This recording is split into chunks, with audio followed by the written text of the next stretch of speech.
আল্লাহু আহাদ আল্লাহুস সামাদ লাম ইয়ালিদ ওয়া লাম ইউলাদ ওয়া লাম ইয়াকুল লাহু কুফুওয়ান আহাদ। সকলে পড়ুন কুল হুয়াল্লাহু আহাদ আল্লাহুস সামাদ লাম ইয়ালিদ ওয়া লাম ইউলাদ ওয়া লাম ইয়াকুল লাহু কুফুওয়ান আহাদ। আবার পড়েন কুল হুয়াল্লাহু আহাদ আল্লাহুস সামাদ ولم يكن له كفوا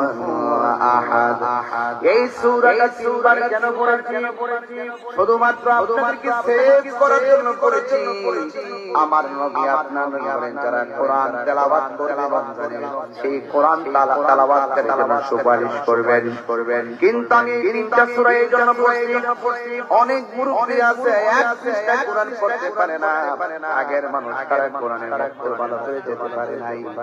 এবং তারা এখনো মুরব্বী মানুষ অথবা কোমর নিয়ে বসতে পারে না, চোখে কম দেখেন। আর যুবকগুলা বলে তারা খামখেয়ালি করে সময় পার করছেন। এই জন্য আমি ওয়াজ মাহফিল সকলকে একত্রিত করে তিনবার সূরাটা তেলাওয়াত করলাম। আমার নবী আপনার নবী রহমাতুল লিল আলামিন বলে দিয়েছেন এই সূরা ইখলাসটা যারা প্রথম একবার পড়বে আল্লাহ রাব্বুল আলামিন কোরআনের 10 পারা কোরআন খতমের সওয়াব দিয়ে দিবে। দুইবার যদি পড়ে আমার নবী বলে উম্মত দুইবার সূরাটা তেলাওয়াত করো, আমার আল্লাহ 20 পারা কোরআন পড়ার সওয়াব দিয়ে দিবে। আর যারা তিনবার পড়বে আমার আল্লাহ রাব্বুল আলামিন গোটা কোরআন শরীফটা খতমের সওয়াব দিয়ে দিবে। এই জন্য হযরত ফাতেমা যোহরা রাদিয়াল্লাহু তাআলা তিনি সব সময় ফজরের নামাজের পরে 10 বার সূরা ইখলাস পড়তেন, 10 বার দরুদ শরীফ পড়তেন। আর মাগরিবের নামাজের পরে 10 বার তিনি দরুদ শরীফ পড়তেন, 10 বার তিনি সূরা ইখলাস পড়তেন। আল্লাহর হাবিব হাত দিয়া বলে ও ফাতেমা তুমি শুধুমাত্র ফজরের টাইমে 10 বার সূরা ইখলাস পড়ো। কোরআনের 114টা সূরা 114টা সূরা তুমি শুধুমাত্র এই সূরাটা ফজরে পড়ো বারবার, আর মাগরিবের নামাজের পরে তুমি পড়ো বারবার। ফাতেমা তুমি এই সূরাটা বারবার কেন তুমি পড়ো? মা ফাতেমা জবান খুলে ডাক দিয়েছে ইয়া রাসূলুল্লাহ এই সূরাটা আমি বড় ভালোবাসি, এই সূরাটা আমি বড় ভালোবাসি। এখন আপনারা শুনেন আমার নবী বলেছেন নাজাতের জন্য অল্প আমলই যথেষ্ট, যদি আমলটা নিয়মিত হয়। আমার নবী আপনার নবী বলেন ফাতেমা ও ফাতেমা তুমি ফজর নামাজের পরে 10 বার সূরা ইখলাস পড়ো, 10 বার দরুদ শরীফ পড়ো। মাগরিবের নামাজের পরে 10 বার সূরা ইখলাস পড়ো। ফাতেমা আমি তোমাকে বলে দেই আজকে থেকে যারা ফাতেমার মহব্বতের তাসবিহটা কিয়ামত পর্যন্ত যারা মহব্বতে তেলাওয়াত করবে আল্লাহ রাব্বুল আলামিন তার জন্য জান্নাতে একটা বালা খানা বানায়া দিবে। তাই সূরা ইখলাসের দাম আছে না নাই? আমার সাথে খুব করে আবার বলেন কুল হুয়াল্লাহু আহাদ আল্লাহুস সামাদ লাম ইয়ালিদ ওয়া লাম ইউলাদ ওয়া লাম ইয়াকুল লাহু কুফুওয়ান আহাদ। এর অর্থ হলো বন্ধু আপনি বলে দিন আল্লাহ কয়জন? আর যারা করে আল্লাহ কয়জন? এই জন্য যদি আপনি ঈমানদার হতে চান আল্লাহ রাব্বুল আলামিন বলছেন ইয়া আইয়ুহাল্লাযীনা আমানু আমিনু বিল্লাহি ওয়া রাসূলিহি। ও ঈমানদারগণ তোমরা যদি ঈমানদার হতে চাও এক নম্বর আমি আল্লাহকে এক বলে বিশ্বাস করা লাগবে। শুধু তাই নয় আমার আল্লাহ রাসূলের উপরে ঈমান আনা লাগবে। কথা বলেন ঠিক কি না? তাহলে আপনারা জবান করে আল্লাহ কয়জন? সাজদা পাওয়ার মালিক কে? আর আওয়াজ করে সাজদা পাওয়ার মালিক কে? ইন্নাহু হুয়া ইউবদিউ ওয়া ইউঈদ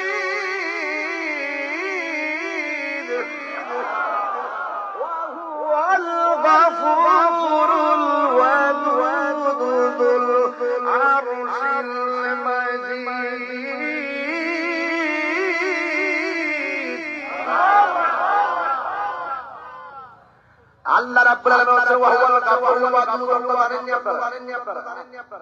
এটার অর্থ আপনারা কি বুঝেন না he is the forgiving and loving ওয়া হুয়াল গাফুর মানে হলো আল্লাহ ক্ষমাশীল ওয়াদুদ মানে হলো প্রেমময় he is the forgiving and loving তিনি ক্ষমাশীল তিনি প্রেমময় কেমন প্রেমময় জানেন আল্লাহ বলছে বান্দারে ও বান্দা রোজা রাখো এরপরও বান্দা রোজা না রেখে বুকের ভাত খায় ইচ্ছা করলে আমার আল্লাহ মাছের কাঁটা গলায় লাগাইয়া ওই হোটেলের ভিতরে খাওয়ান বন্ধ করে দিতে পারে কথা বলেন ঠিক কিনা আল্লাহ বলছে বান্দারে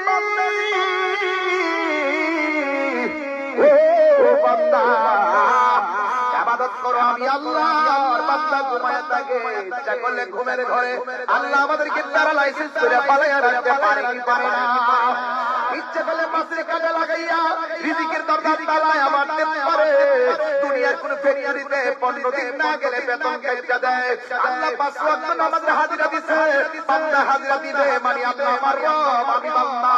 এটা হাজিরা না দিয়ে বান্দা ঘুমায় হাজিরা না দিয়ে দোকানে আড্ডা মারে এরপর আল্লাহ তোমারে খাওয়াইতেছে আল্লাহ ঘুম পাড়াইতেছে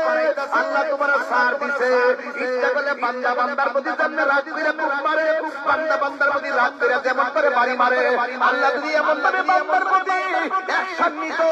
একটা বান্দা মাহফিল থেকে বাড়িতে যাইতে পারতো না কথা বলেন ঠিক না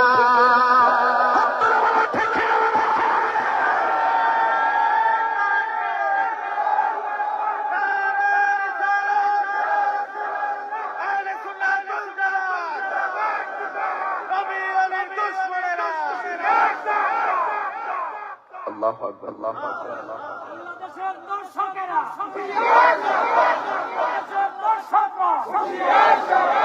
আল্লাহু আকবার আল্লাহু আকবার ভয় পাবো কাকে আজরে ভয় পাবো কাকে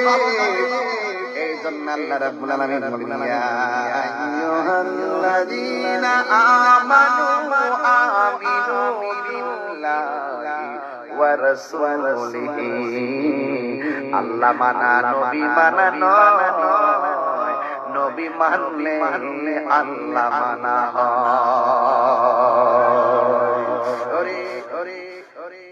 আমার যুবক ভাইরা এই বেটা এই ছেলে পাগল নাকি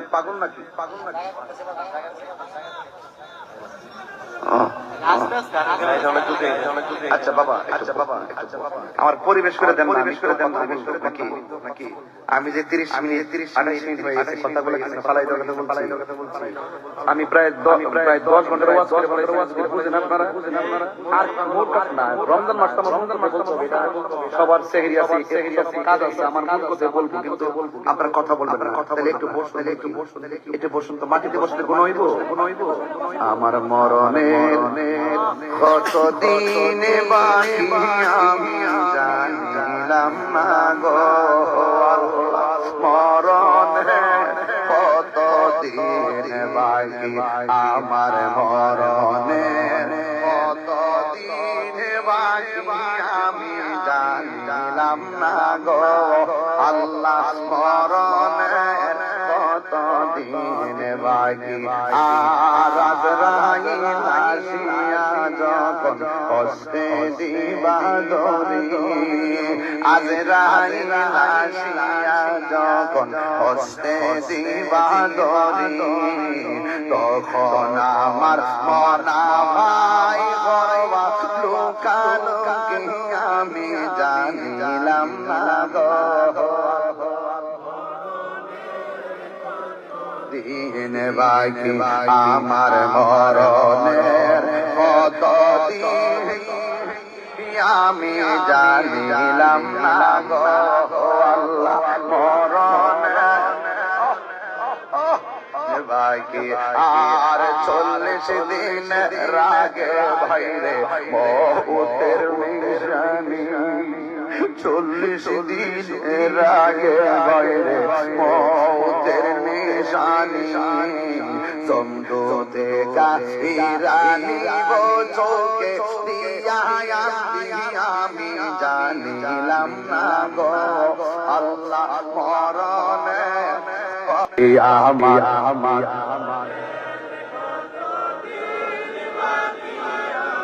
আল্লাহ গো মনা গো আল্লাহ রনে কত দিন বাকি আর মরণে কত দিন বাকি আর হায়াত হইল হাতে বাইরে মত হইল পায়ে হায়াত হইল হাতে বাইরে মত হইল পায়ে সেই জায়গা যার মরণ লেখা সেই জায়গা সে মোর আমি জানিলাম না গো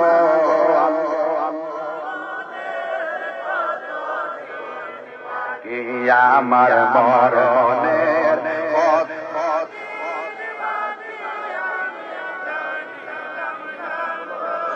আল্লাহ মরণের কত দিন বাকি আর মরণের কত দিন বাকি হাই রে ও চুনার ঘাটের বাবা ও রানী গাঁয়ের বাবা আমার আল্লাহ বড় মায়া করে বানাইছে আমি বলছিলাম Allah is the forgiving and loving Allah ক্ষমাশীল আল্লাহ প্রেমময় আল্লাহ তোমার রোজা না রাখার পর রোজাদারের সঙ্গে ইফতার করাইতাছে রোজা না রাখার পর ইত্তাদায়া প্রথম কাতার দাঁড় করাইতা নামাজ পড়াইতাছে ইচ্ছে করলে আমার আল্লাহ প্যারালাইসিস পরে ঘরে পড়াই রাখতে পারত এরপরে খাওয়াইতাছে পড়াইতাছে ঘুম পড়াইতাছে কেন জানোনি আল্লাহ রাব্বুল আলামিন বলেন আমি আল্লাহ প্রত্যেকটা বান্দারে নিজের হাত দিয়ে বানাইছি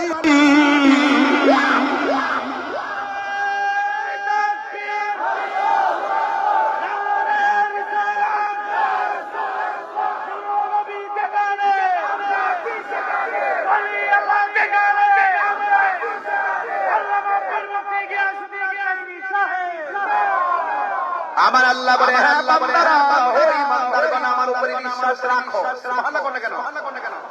আমার বন্ধু নবীর উপরে বিশ্বাস রাখো ওয়াল কিতাবিল্লাযী নাযালা আলা রাসূলিহি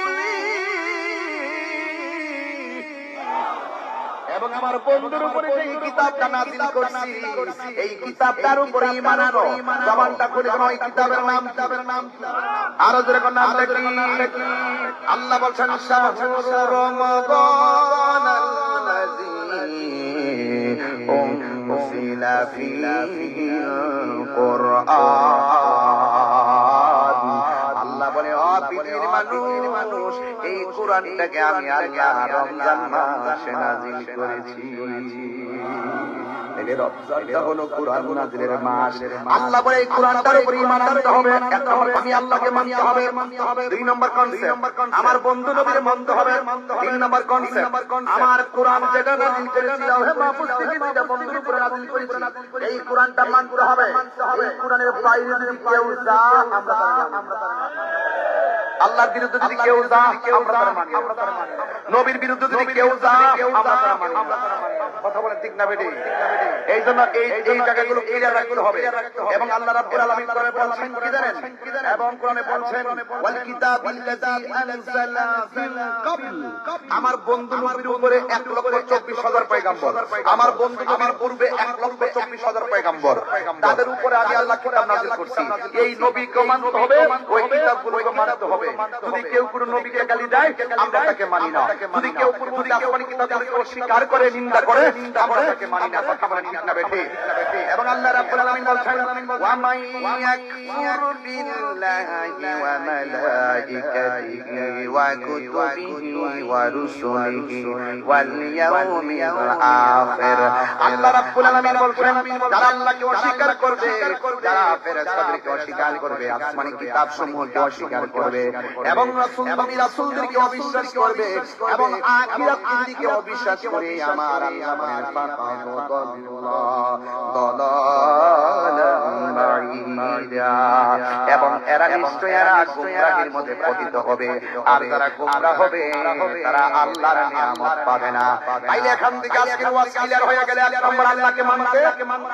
দুই নম্বর নবীকে মানতে, ফেরেশতাদেরকে, আসমানি কিতাব সমূহকে। তাইলে এই সব মানার প্যাকেজের নাম হলো ঈমান।